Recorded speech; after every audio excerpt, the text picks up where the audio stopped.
Не үшін быйылғы Нәүрүз фестиваліне қуыршақ театрларын көбірек шақырға болдыңыз? Не үшін басым жастарға болдыңыз? Бұның себебі бар ма? Орынды сұрау. Нешіктер қуыршақ театрларына бар азырақ деген. Біздерге түгілі ғылмайым дүниеде. Меніңше бар бір театр кімдер айтады Сабантуйдан башланды бұл. Бар бір Сабантуйда да қуыршақлар ойнады. Шуңа көре бұл бәйлі нәрселер бәйлі, бұл меніңше бәйлі қалайдар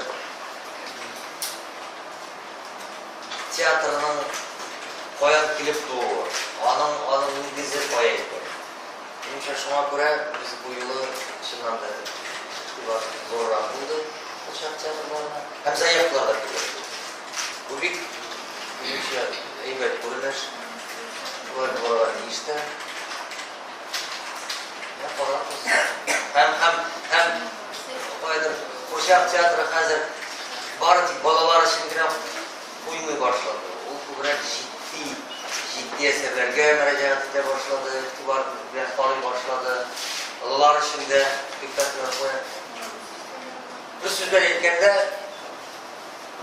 Қуыршақ театры бір тұғыр үйдеріне драма театры білен басарға тілейді, һәм меніңше басаша.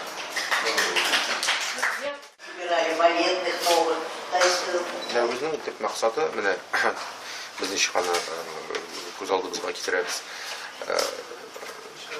Менә театраль барышында нинди үзгәрешләр бар. Һәм шуның өчен без күптәнге спектакльләрне күрсәтмибез һәм чакырмыйбыз. Менә соңгы 2 ел, 2-3 ел эчендә нинди үзгәрешләр Төрки театр дөньясында булды, шуларны күрсәтергә тырышабыз.